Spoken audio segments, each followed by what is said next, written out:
Should let you know that John mentioned Kid Builders. We are slightly shifting. We're in the process of shifting that age a little bit. Just so you know, we're moving that from 3 to 6 to 4 to 6.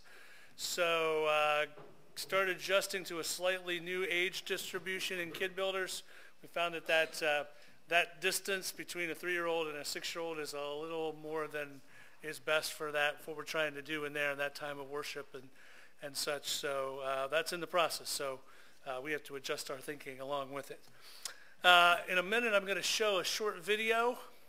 Braden, it's okay if there's sound or not. It doesn't matter too much.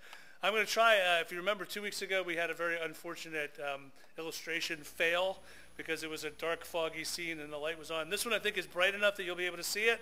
So if not, I don't know what to tell you. But I think it's going to work fine, so I'll let you know it's only about a minute long. Happy New Year. It's great to be home. It's always good to go, and it's always good to come back. It's always good to be with family, but it's always nice to come sleep in your own bed. My nephew very graciously lets me sleep in his bed every year, and it's great. Normally not a problem. I have a full-size bed in my house. His is a twin, and this year for the first time I actually woke up abruptly one morning on the floor. My alarm went off, I rolled to turn it off, and I thought I was on one side of the bed, and I was actually on the other, and so it's no place like home. So good to be back. Some thanks are in order, and so especially I wanted to say thank you to the whole congregation for your very generous Christmas gift for me and my family. It means a lot. It's much appreciated. What you do for me and for us goes so far beyond that, but I didn't want to let that go without saying thank you, so much appreciated. Thank you to John Toy for covering the pulpit last week. And he was so good at it, by all accounts, that there's talk of maybe getting him up here once a month. So when you see John, you bug him and say, John, we need you preaching once a month, and see what he does. You might want to stand back a little bit, but I heard he did a great job. And thank you also to Andy Hauer for putting together the Christmas Eve service, and for all those who were involved in that. I don't know who all was involved in the children's program, which to me resembles the herding of cats. But it was very cool. And I feel like even though I wasn't here, I feel like I got to experience part of it because my chair is covered in angel glitter. And so as I have sat there today absorbing all of that angel glitter, it's like I was a part of the program even though I was in Tennessee. So we are wrapping up this series of sermons. I don't know whether you realize it or not, we've been in Ezekiel for 3 months. I honestly can say I have never spent 3 months in Ezekiel before, and I suspect most of you never have either. So I hope that you feel like there's been some benefit to studying this great book of Old Testament prophecy and trying to glean from it what God has for us. It's been very educational for me. We are starting a new series, and let's see, we'll finish Ezekiel next Sunday. That's the 7th. The following Sunday, the 14th, will be Sermon a la carte. I'm not sure what we're doing, but on the 21st, we're starting a new series. It's called The Long Walk to the Cross. Justin Fayok put these together. They're out in the lobby. If you want to grab one, maybe hand one to somebody that you're thinking of inviting to church and get to know us, and maybe we can have an impact for Christ if you can get them to be involved here. The Long Walk to the Cross represents the last 7 days before the resurrection. And so we're going to start that study at the end of January. We're going to finish it on Easter Sunday, which is April 1st. So that's what's coming. And so if you want to go into the Gospels and start reading the last week or so of Jesus' pre-resurrection life, you'll start to see some of the things we're going to be talking about. All right, short video. It's about a minute. It's pretty scary, but you'll be okay. Everybody ready? All right. Yeah, you can see that. And we have sound.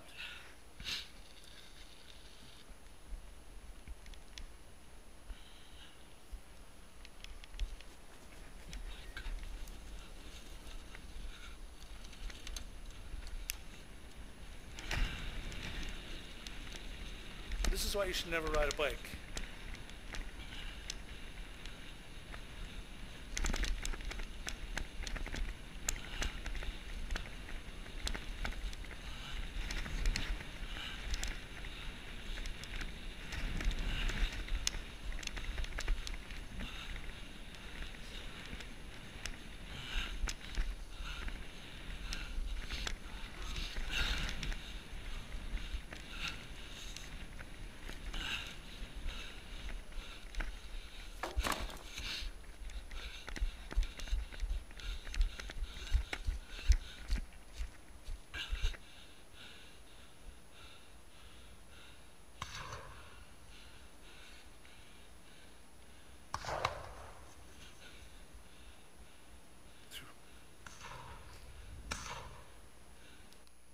get the idea.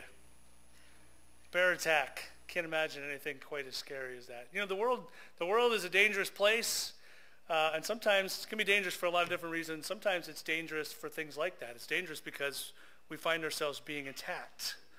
I would say, you know, we have members of our congregation who, in their lives, have been in combat. They know what it's like to be attacked, to have people shooting at them. We have people who are members of our congregation who, unfortunately, have been victims themselves of violent crime. They know what it's like to be attacked. And I think certainly all of us have found ourselves in situations in our lives where we have felt like we're under spiritual attack, right? Satan is working on us. We exist in a world in which he has power. And so that spiritual attack is terrifying too, because it's not as tangible as if somebody is coming after you. Even a bear when you're on a bike. In some ways, the satanic attacks in our world can be even scarier. And so you want to be prepared for attack, right? You want to be prepared without being paranoid. That's kind of the hard part. How do you walk that line?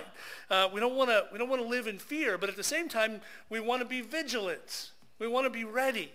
And that's why in the world in which we live, some people choose to carry handguns. They see that as a way to be prepared if something happens. That's why we in this congregation have a security plan for what would happen if somebody tried to attack us in this building. And that sounds so crazy on the one hand, and on the other hand, boy, we've seen it happen, haven't we, in our country.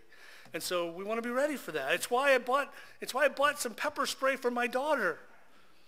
She probably wouldn't want you to know that. I kind of want all the young men in the church to know that since she has pepper spray in her bag. I think that's important. It's why when you go to the airport, there are security lines. And when you go to the Little League World Series, you have to go through a magnetometer, because we're trying to be careful, we're trying to be responsible, we're trying to be prepared for an attack. And it's why, you know, in the spiritual realm, it's why we want to go through life wearing the full armor of God, right?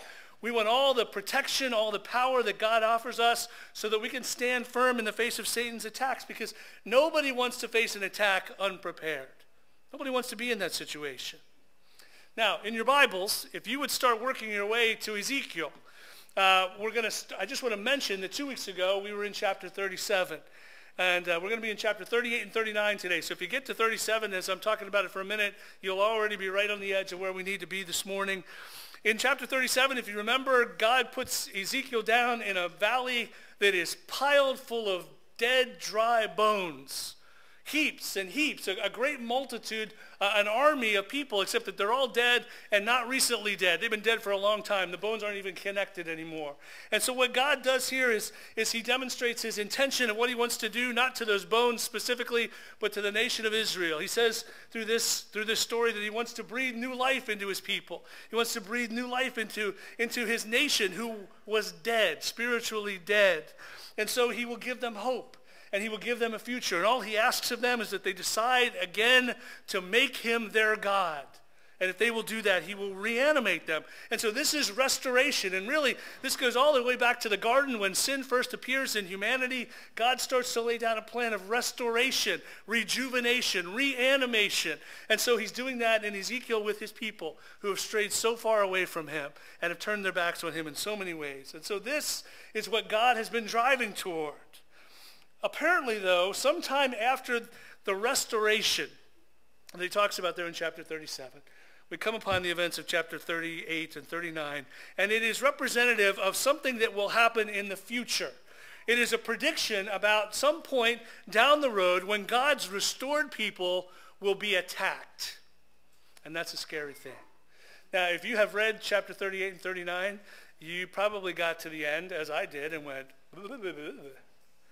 It's, in a book full of hard passages, in a book full of difficult concepts, this is as hard as anything that's in there. And you will find some theologians who will say of all the stuff in Ezekiel, this is the hardest stuff to try to understand. So don't feel bad if you read it and you've struggled with it. That's what we've been doing really through this whole book, trying to understand something that is a difficult thing. And so that's why we're doing it, so we can learn and so that we can grow and so we can understand God better. But the story here in these two chapters is actually pretty straightforward. What's going on here is you have this guy, and his name is Gog, G-O-G. And I put that there so you can kind of see this is from the text. Gog is some sort of a prince, and what he is doing here is he's preparing for an attack. And so what he's going to do is he's going to develop an army. And he's going to do that by going out to the surrounding nations. I think there are 6 of them mentioned in the text.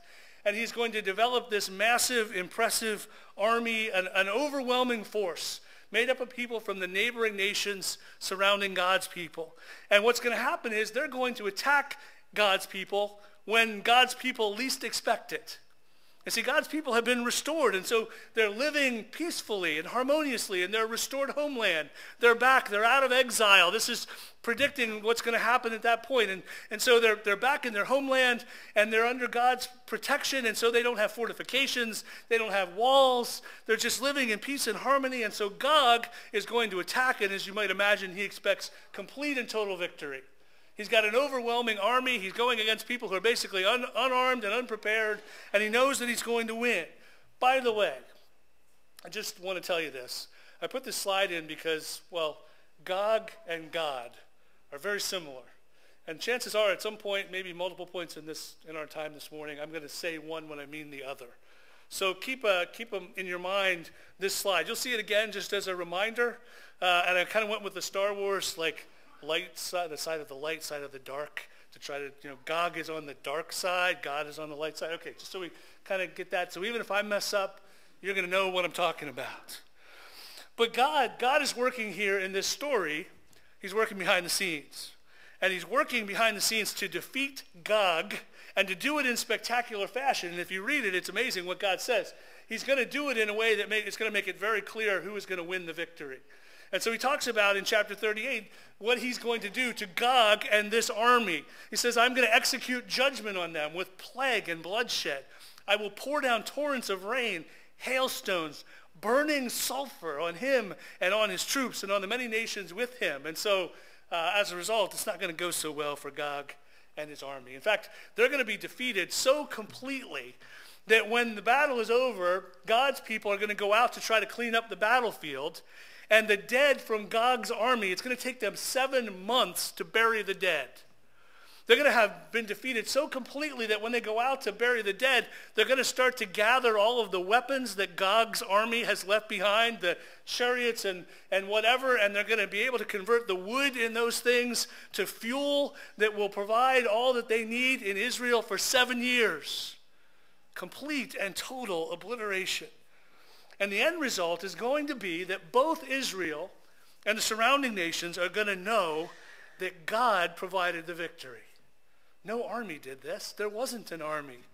The major army came to oppose God's people. God was the one who gave them the victory. And so it's God behind the victory. It's been God behind the exile. It was God behind the restoration. And so God's greatness, God's holiness, God's glory is going to be talked about and appreciated and vindicated in all the earth. That's an amazing thing. That's an amazing thing. This is prophecy, though. Prophecy, as we know, is it's chock full of symbolism. There are things that are going on that look like there's something, but they're really something else. It's one of the things that makes this so difficult. And so one of the things that has happened with this passage in particular throughout history is that people have read these chapters and they have tended to focus on 2 big questions that are not necessarily the most important questions. One of the things they've done is they've said, okay, well, if this Gog dude, if he's some guy who's going to be a threat to God's people somewhere in the future, then who is Gog? We have to figure out who he is, because if we figure out who he is, then maybe we'll have an idea of really the second question, which is, when is his attack coming? See, they're symbolic. Him and his armies are symbolic of something that's going to happen. And so if we can figure out what the text means when it talks about this guy and about his armies, then we can be ready when the attack comes. God's people can be prepared. And so as a result, what has happened through history is that this Gog guy, he sort of gets associated with whatever the threat is of the day. And so depending on what stage of history that you're in when you're reading this, you bring him into your world. And so, for example, the great theologian Augustine was said to read this passage and say, oh, clearly Gog represents the Goths. And the Goths the Goths were a great danger to the Roman Empire. And so he's looking at his world and saying, aha, I see that great army there that's opposing the forces of good. That's got to be this guy. And later on during the Reformation, Martin Luther looks at this text and says, oh, clearly this represents the Turks. because the Turks are poised right on the edge of Europe, and they're ready to sweep across and get rid of all the things that we value. And so that's it. And into the last century, believe it or not, Gog was often referred, or the guy that people pointed to and said, clearly, Gog and his army represents the Soviet Union. The Cold War, they're poised on the edge of the Warsaw Pact nations. They're ready to sweep across Europe and take over and get rid of all the things that we value. And so you can see how whatever stage of history you're in, you can take prophecy and kind of insert it in there and make it your own. It's made even harder, I think, by this appearance of Gog, the only other one that I know of, which is in Revelation. John refers to him here. And so this Revelation 20 then pulls this into a whole other conversation.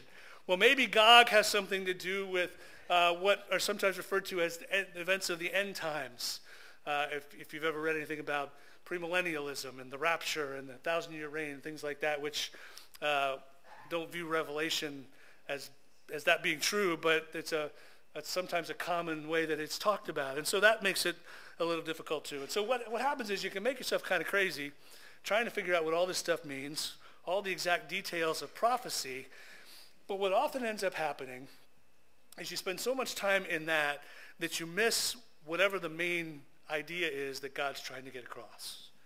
You miss the important point that God's trying to make, that if you miss that, you've really missed everything. You've missed what you've needed to know. And so that's a common issue as we try to figure out prophecy, and it's a common issue here today. And so, in fact, the pertinent question in these two chapters is not who is Gog.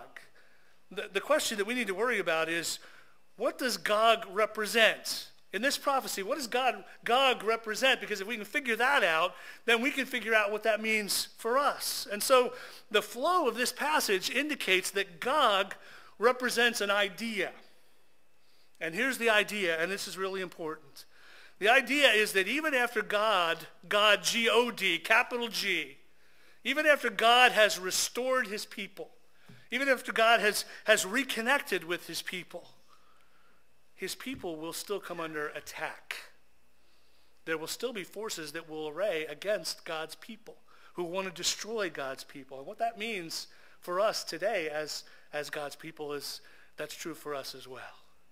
That in the world in which we live, we will still come under attack because we are God's people and because there are forces in the world that want to destroy God's people. And we know this is true. We know this is true for a couple of reasons. For one, we know it's true because God warned us about it. He says later in one of Paul's letters, the devil, he's a schemer, he's a planner. He wants to destroy us. And so you need to be ready to stand against him when he does whatever he's going to do, because he's going to try stuff. And so this is the passage again about putting on the full armor of God. And part of that deal is you don't wait to put the armor on until after the attack begins. You put the armor on before the attack begins. And so he's saying be ready. And so we know that because God has warned us in chapter 6 of Ephesians. We also know it because it conforms to our experiences. We've seen it in our lives, haven't we? All of us, I think, if we're honest, if you're looking at all, you realize that there are times in your life that Satan has been attacking you, that Satan's been working on you, that you're experiencing spiritual warfare in your life. And Satan's really good at it. I was just thinking about, of all the ways that he works on us and all of the damage that he tries to do to pull us away from God and to destroy our lives, there's so many things we could talk about because he's not good, but he's good at. He's a force for evil, but he's good at what he does. He's good at being evil. And so, I just think about something like Christmas. We just finished the Christmas season. We're still sort of hanging on. My Christmas tree's still up, and I'm still lighting it every day. But, the Christmas season, what it represents and the possibilities that exist there are beautiful. But Satan is the one who takes something like Christmas and uses it to suck God's people into things like materialism. And so he takes something good and he twists it into something not good. Satan uses Christmas to create, even in God's people, unrealistic expectations. Unrealistic expectations that can lead in our lives to isolation and to depression and to conflict among people who shouldn't be fighting. And so the way that he works, it's powerful. And so the question then becomes, well, what's God going to do about this? what's God going to do about this? Is he just going to let Satan go do his thing? Do we have to stand up to Satan in his power and his influence? How is God going to react when his people are attacked? Now in this prophecy, again, back in the text, I hope that you're in chapter 38 and 39 just digging around in it. In this prophecy, Gog's, G-O-G's, forces. There it is again. Gog's overwhelming force is no match for the power of God. He can't stand up to God.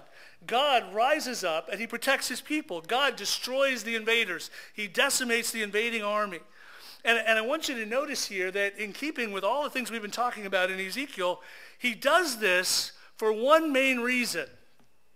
Now, there's ideas we like to think, and then there's reality, and this is one of those situations. God does not do this. God does not defeat this invading army because of the great love that he has for his people, although he loves his people passionately. God does not defeat this army because of his incredible hatred of evil, although he despises sin and evil intensely. That's not why he does what he does. No, God rises up and he protects his people to magnify his own name, to glorify his own name, to display his glory and his might among his people and among the nations who don't know him, so that people will see him for who he is. And so people will have the opportunity to follow him, which is exactly as Ezekiel has been showing us from the very beginning. We started with this day one, 3 months ago. God in this book, God in the world in which we live, God is on the move. He's doing things. And the things he's doing to be known. He wants people to know who he is. He wants people to know who he actually is, not who they think he is. He wants people to know him so that they can follow him. All right, that's prophecy, and we have to dig through that to try to get to where we want to be, which is, well, okay, we're God's people today. What about us? Does this matter for us? Is there a word for us within the craziness of these two chapters? And I think, the only reason we're talking about it today is because, of course, there's a word for us in Ezekiel, and specifically in chapter 38 and 39. There are things God has to say for us today as God's people today under the new covenant. And so for us, the message of this prophecy is that, for starters, God comes to the aid of his people when they're being attacked. Now that may seem self-evident to you, but it's important that we emphasize that. It's important that we pause and say, in the light of the way that we're being attacked in this world, we need to hang on to this. We need to affirm this. God comes to the aid of his people when they're being attacked. Now, this does not mean that we will always be kept safe when we're being attacked. It does not mean that we will always experience victory in the moment, in the individual battles that make up our lives. But it does mean that God's presence and God's power is at work in your battles. Whatever your battles are, whatever your spiritual conflict is, God's power and God's presence is at work there. And so hold on to that. Hold on to the presence and the power of God when you are battling with addiction. Hold on to the presence and the power of God when you are being accused of something unjustly. Hold on to the power and the presence of God when you are struggling in some sort of a failing relationship, because God is there. And not only that, this also doesn't mean we're going to win in every skirmish in the war, but it does mean that victory is ultimately going to be ours, that victory is eternally going to be ours, because God's power and God's presence guarantee that. There's more. In this prophecy, there's more. For us, the message of this prophecy is that God in this world is sometimes going to use what Satan is doing. He's sometimes going to use Satan's attacks as a platform to demonstrate God's glory in the world, which sounds so weird. It sounds so impossible. It sounds so strange. And yet we know this, again, because first we have an ultimate example, and the ultimate example is the cross. When we think about the cross now, it's with 2,000 years of distance there. But if you could imagine being in the moment when the guy that you followed, the Messiah, the one on which you have hung everything on, is executed before your very eyes, that sure looks like a loss, doesn't it? Satan manages to kill the Messiah. Only we know, don't we, that it was really a win because he didn't stay dead. He didn't stay on the cross. He didn't stay on the tomb. He was raised from the dead. He was resurrected. And so we know that God can do this because he has. And I want to tell you this morning, it's still happening. This sort of thing is still happening. I don't mean God raising people from the dead. That's not really what we're talking about. But God using Satan's attacks as a platform to glorify his name. It's still happening. Sometimes it's happening in very dramatic fashion. Many of you probably recognize this gentleman, Ken Brantley. Ken Brantley was a medical missionary, ACU alum. John and Crystal, me, and a couple other smart people went to Abilene Christian. And you Harding people, sorry. Anyway, he went to Africa, did medical missions, and contracted Ebola. And I had the privilege of hearing the preacher where he attended worship, the Southside Church of Christ, which is in Fort Worth. The preacher's name is Steve Clower, and I was listening to him talk about the Brantleys and about Ken's story in particular. And he was talking about how, he went to Africa, and while he was over there, he was healing people, taking care of people, clearly in the name of Christ. He didn't go over there and say, hey, I'm a doctor, I'm here to solve all your problems.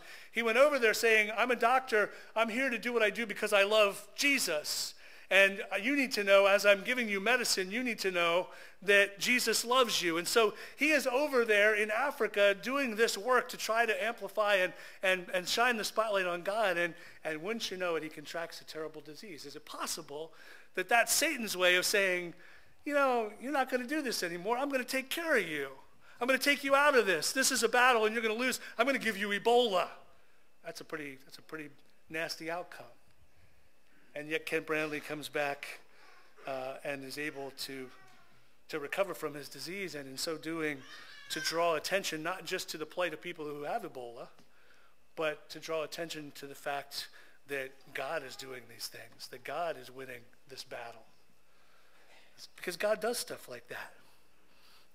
God uses Satan's attacks as a platform to glorify himself. He does that in our lives as well. Maybe not enough to get us on the cover of Time magazine, but I was thinking about Yvonne Creeder. We laid Yvonne Creeder to rest yesterday. And I think some of this was happening in her life. She was under attack. She was putting up with struggles and trials that were incredible, her and her family, and yet through it all, she was able to shine the spotlight on God and on her faith. And so Satan is attacking. God is using the events to glorify himself. He does that. And then lastly for us today as God's people, the message of this prophecy is that because of all of that, God's people don't need to be afraid. It's a scary thing to think about Satan attacking you. I can't imagine, what that would look like if he was really here physically. You think that bear was scary? I would imagine that if we could somehow see Satan in his actual manifestation, it would be pretty terrifying. The reality is, whether we see him or not, he's attacking. And he's working in our world, and yet as God's people, we don't have to be afraid when Satan attacks because God protects. God equips. God empowers. God is working. What we want when we experience trials, when we are being attacked, is we want the suffering to end. We want the trials to be resolved. What God promises is that whatever we experience is going to pale in comparison to the glory that he has in store for us. And so we don't have to be afraid. In the midst of the struggles of life, in the midst of the attacks of life, God wants to stand with us. God wants to see us through. God wants his name to be glorified so that other people will come to know him. And so the question is, will you trust him to do all that in your life? Let's stand together and let's sing.